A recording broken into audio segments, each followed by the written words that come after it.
Mesdames, bonjour. Aujourd'hui, je vais vous parler de body positivity, de body shaming ou encore de grossophobie.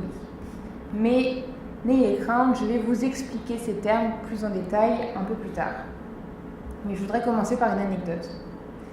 Hier encore, j'écoutais une amie qui me disait avoir du mal à sortir de chez elle sans maquillage. Pour elle, ne pas avoir d'eyeliner, par exemple, c'était se sentir vide et pas vraiment elle-même. Selon moi, aucun homme ne s'est jamais fait ce genre de réflexion. En effet, la société impose des normes aux femmes qui sont censées faire d'elles des vraies femmes, des femmes féminines, des femmes présentables. Si elles ne les respectent pas, cela signifie qu'elles ne prennent pas soin d'elles, qu'elles sont négligées. Donc ce refus des normes influe sur leur nature même et sur leur caractère. Ces normes sont par exemple les poils qu'il faut enlever, le maquillage qu'il faut avoir en toutes circonstances, une tenue appropriée, ni trop courte, ni trop longue. En effet, les femmes sont depuis toujours coincées entre le marteau et l'enclume. Elles sont soit des prostituées, soit une figure maternelle. Mais aujourd'hui, je vais me concentrer sur le poids et le corps. Donc, avant de commencer, j'aimerais souligner que, personnellement, je rentre plutôt dans les normes de la société et que je base mon propos sur des articles et des témoignages de personnes concernées que j'ai lus en ligne. Et j'aimerais également signaler une deuxième chose. Il est possible que j'utilise le mot grosse et gros pour décrire une personne, et ce n'est absolument pas une insulte, c'est un terme descriptif au même titre que mince ou maigre ou grand ou petite. Revenons donc à la définition. Il convient d'effectuer une différence entre le body shaming et la grossophobie. Le body shaming, c'est reprocher son apparence à une femme, dire d'elle qu'elle est trop mince ou trop grosse, quelle que soit sa morphologie. Par exemple, on peut dire à une personne qui fait 40 qu'elle devrait maigrir. En revanche, la grossophobie est une discrimination dont sont victimes les personnes réellement grosses. Donc, évidemment, ce n'est pas à moi de définir qui et qui n'est pas grosse, qui rentre dans cette catégorie, mais cette définition peut se faire en creux, finalement. C'est quand une personne est si grosse qu'elle subit des discriminations. Je vais vous donner quelques exemples. Par exemple, lorsqu'une personne grosse rentre dans un magasin de vêtements, elle ne trouvera pas sa taille. Ou alors, si elle trouve sa taille, ce sera des vêtements larges et informes pour cacher son corps dont elle devrait avoir honte. Pour trouver des vêtements qui lui plaisent réellement, elle doit payer plus cher en les achetant sur Internet, par exemple. Les personnes grosses sont également victimes de discrimination de la part du corps médical. Par exemple, lorsqu'elles se rendent chez le médecin pour une angine, mettons, il n'est pas rare que le médecin se concentre uniquement sur son poids et qu'elle reparte avec un tas de conseils concernant des régimes, mais sans que son angine soit soignée. Les équipements médicaux sont également inadaptés. Par exemple, les appareils pour prendre la pression, les scanners, les lits d'hôpitaux ou encore les fauteuils roulants. Les personnes grosses peuvent également être victimes de discrimination à l'embauche. Finalement, tout est une histoire de perception. Lorsque vous êtes grosse, vous êtes uniquement perçue sous ce prisme. Vous devenez la grosse. Vous n'êtes même plus une femme, vous n'êtes même plus un être humain. Une personne grosse sera perçue comme une personne n'ayant pas un bon équilibre de vie, une bonne hygiène de vie. Elle ne fait pas attention à elle, elle s'empiffre à longueur de journée. Ce n'est pas une personne saine. Au début du discours, je disais que les femmes qui ne respectent pas les normes sociétales sont perçues comme étant négligées. Mais pour les femmes grosses, la situation est encore pire. même si elles se maquillent, même si elles s'épilent et même si elles portent des vêtements féminins, elles sont toujours sales et négligées de par leur poids. Ne parlons même pas de l'éventualité dans laquelle une femme grosse n'a pas envie de porter de maquillage ou encore veut garder ses poils. Ou plutôt si, parlons-en.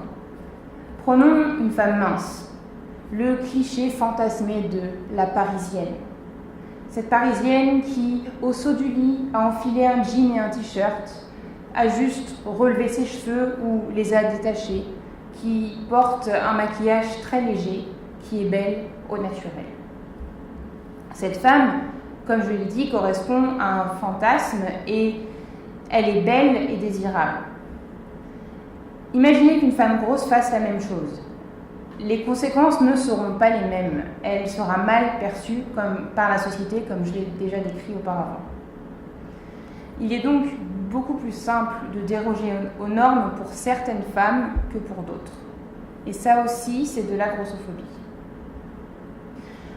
Une femme grosse doit s'efforcer de respecter tous les critères, de cocher toutes les cases. Elle doit s'habiller pour sa morphologie, elle ne peut donc pas mettre les vêtements qui lui plaisent réellement, dans lesquels elle se sent, elle, réellement belle, et elle peut tout au plus espérer avoir un joli visage. En outre, une femme grosse essaie souvent de compenser son poids en étant la copine sympa, en étant toujours avenante, gentille et joyeuse. Elle n'a pas le droit d'être de mauvaise humeur ou encore de ne pas avoir envie d'écouter ses amis. Je vais parler de la télévision brièvement. Lorsqu'une femme grosse est représentée à la télé comme étant une personne humaine, ce qui est déjà rare, elle est soit avec un homme gros dans une relation hétérosexuelle, ou alors, si elle est avec un homme mince, donc beau, elle doit s'estimer heureuse.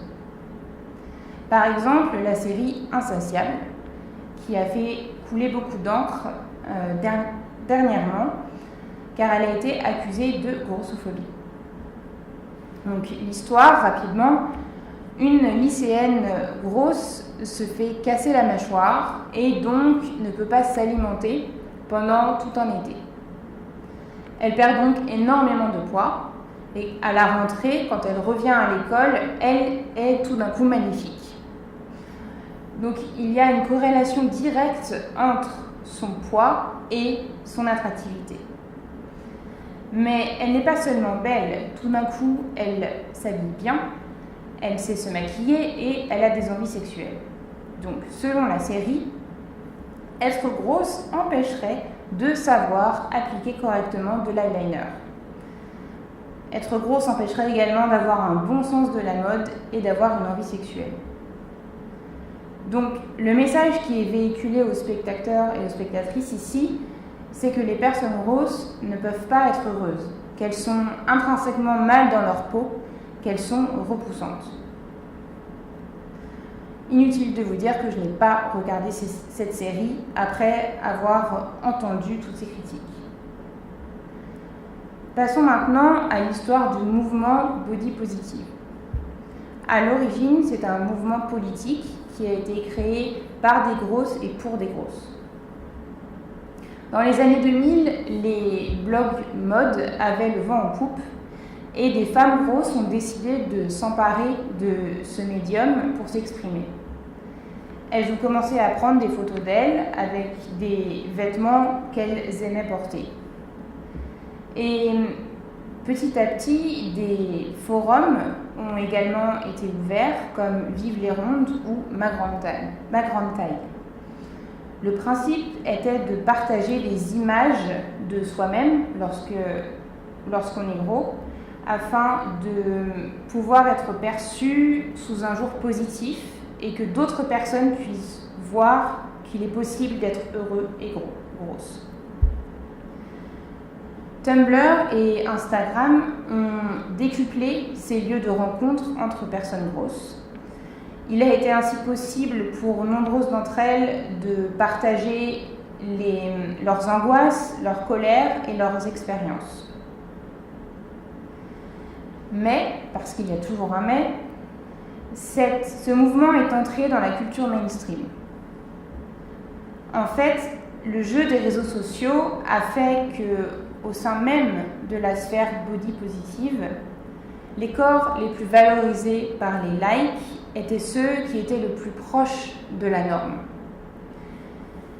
Donc les têtes de proue du mouvement étaient celles qui étaient validées par les hommes, comme toujours.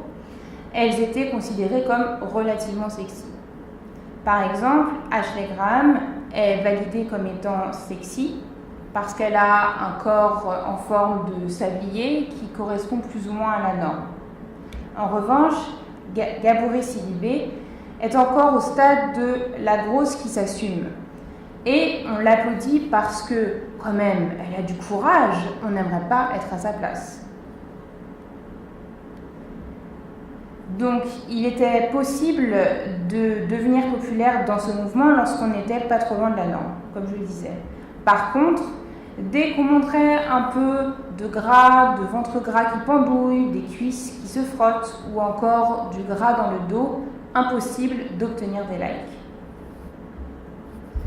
Le mouvement a donc été réaligné sur les critères de beauté, construit notamment à l'attention des hommes.